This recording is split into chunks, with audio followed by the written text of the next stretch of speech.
another reaction video, y'all. It's your boy Cam, back at it again with another reaction video, y'all. If you're not a part of the Cam fan, make sure to hit that bell, make it subscribe, man. If you like it, hit that bell. I like it, because going up to today. Today, we're reacting to It Ain't My Fault, you guys. What is in Upchurch's fault, man? What am my man Upchurch talking about, you guys? I'm excited to see what he's going to be talking about in this video, you guys. Let's hop into it, though. All right, look. There's a few things we're going to talk about in this video. Okay. I'm a tad bit agitated, but I'm also going to give you some advice as well. Okay. It might be some harsh advice, but it's still some advice. I could get on here and be an asshole and out some of these people and say a bunch of shit and make a lot of people come to your page and fuck it up. But I'm not going to do that. My goal is not to make you fail. I don't want to make you fail, because if I try to make you fail and do that to you, it puts negative energy in my life, which I don't want. Exactly. Because I have some pretty good energy in my life right now. Not only that, it takes away from my personal goals, my personal time for writing music, for making videos, and this, that, and the other. But I've been seeing some shit lately that is kind of weird, and it's really starting to annoy me. I don't know if it's because my numbers are going up. I don't know if it's because I have an album about to come out. I don't know if it's because I just said fuck it a week ago and it's got almost 3 million views. I don't know why, but we're having a talk right now. Number one, if you're getting into the music industry, here's what not to do right off the rip. What you don't do is make a YouTube name called Ryan Upchurch with the same exact picture as me, Ryan Upchurch, and then get into my comments and repeatedly over and over put, hey, do you like country rap tunes? If you do, check out my new music. Check out whose fucking new music? What's your name? What do you look like? Yeah, how do we look you up on iTunes? Lame. It's not my music you're posting. It's definitely not my music you're posting. There's no beneficial factor to acting like another artist and then making it the same profile picture, same name and everything, claiming to be us, and then posting beginner music. It's okay that it's beginner music. I have beginner music. My album Cheatham County is beginner music. But I didn't say, oh, look at me, I'm fucking Slim Shady. Check out my new country rap tunes. It would be better for you to have your own name and your own picture and your own music and go into other artists' comments and be like, hey, check out my music if you have a chance. I mean, people act like we don't see it, like we don't read comments. We do. And I block them every time. If I block for one, nobody's going to listen to it because they know you're lying, first off. Second off, people are going to get angry and not want to even give it a chance when you're following somebody that they like and they see you acting like them to promote your shit. That's just not how you do things. So to get this part of the video out of the way, don't do that. Make up your own name. Post a picture of yourself. If you want to promote on other artists' shit, fine. Do it. If people click on it, good. If they don't, well, I mean, if you want people to follow your music, you have to make stuff they want to listen to. Exactly. This is not a job where it's just like, oh, well, I could just sit back and fucking be lazy all day and eat ho-ho cakes and drink Fruitopia and just fucking spit some shit on a track. People will buy it. I know some people might think it's that easy, but it's not. It's just not. It's not. There's a lot of work that goes into this. There's a lot of days you're going to have fucking headaches. There's a lot of times you're going to have writer's block. There's a lot of times you're going to have to brainstorm to figure out what to write about. Not only that, you can't just sit in a fucking room and write songs. You got to go out and live. You got to fuck shit up. You got to fuck up. You got to win. You got to do good shit. You got to go through sketchy situations. You got to put yourself out there to write these songs. These songs don't write themselves. Especially as an independent artist. You have no help as an independent artist. The only person that has your back is you as an independent artist. You don't have people handing you stuff. Oh, sing this. Or, hey, sing this. Or, this one would be a good one to pull the heartstrings. Nah. As an independent artist, if you want to write songs that pull heartstrings, you have to have your heartstrings pulled. If you want to write a depressing song, you got to go through a time where you're fucking depressed. Which is why my personal philosophy on writing music is, you can't sing a song you don't live.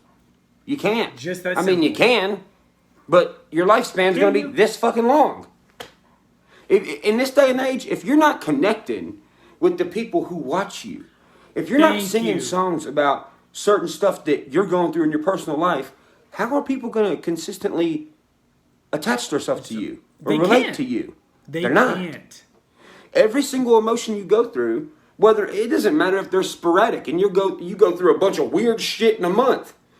Do you think there's not people out there that go through a bunch of weird shit in a month? There is. I mean, dude, times are different. We live in a life now where everything is fake. The person you're meeting on Tinder is fake. The person you watch on whatever is fake. The song that this guy is singing on this show it's not his song. It's fake. He's singing someone else's fucking song. The person you think you're following, you meet him in real life, and they're nothing like they seem to be in real life. He's not wrong. Dude, we're living in a time where independent artists are striving. They're striving. Thanks. But here's the issue. We have independent artists now that have mainstream attributes. Things they were preaching about in the beginning, 3-4 years past, they're not so much preaching about the same things they are anymore, which is fine, but you still have to preach about the things that you're actually going through and the things that you have to draw a picture that is actually you. Because here's the thing, because if you're not being you, you don't know what to write about. If you're sitting here brainstorming to be someone you're not, then the ideas are not going to flow out of your brain. You're not gonna walk in the studio and execute fucking 10 songs and be like, dude, I just did 10 fucking songs. No. You're gonna be like, oh wait, who was I trying to be a minute ago? I gotta write like that person so they think this. And do you see how that becomes a big fucking problem? It's like a big fucking tangly cord you have to fucking undo. If you just be yourself, you can just free roam. You can wing it. People like seeing people wing it. I've been winging it since the fucking beginning. But winging it has gotten me to this point. Thanks. Winging it has gotten Hobson to his point. Winging it has gotten Tom McDonald to his point. There is no blueprint. There is no, yes, we're going to do this on September 4th at 3:30 a.m.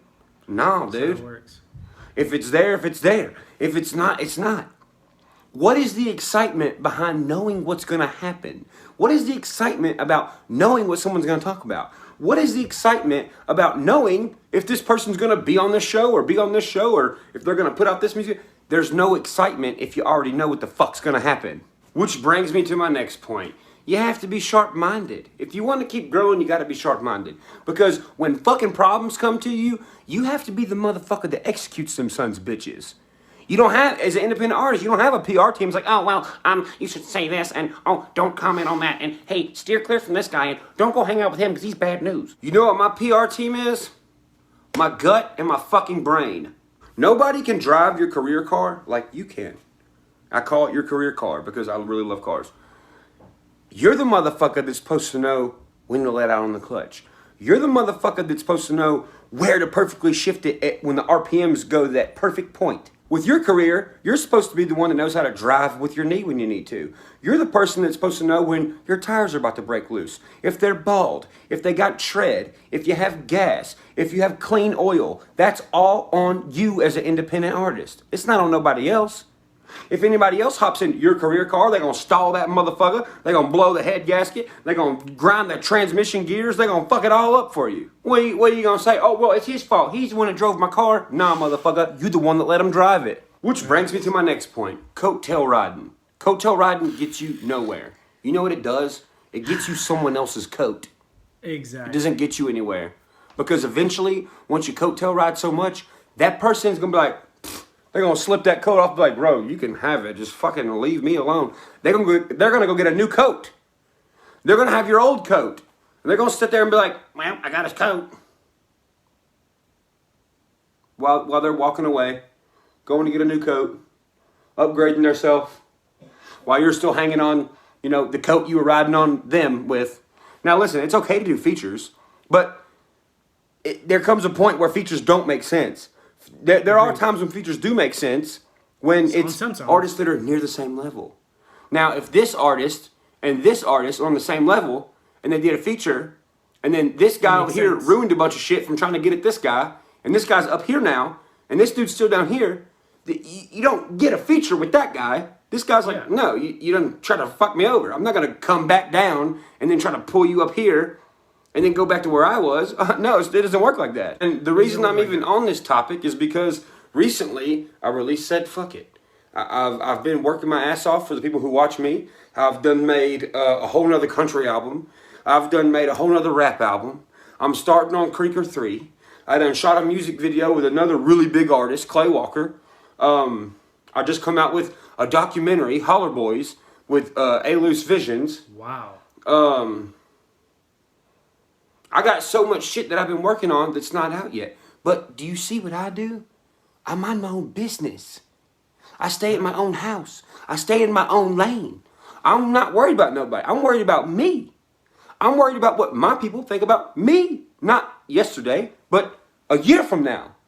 See, I'm working in the future. These motherfuckers are living in the past, and living in the past gets you nowhere. Because no matter what, the world still turns. Trends still change.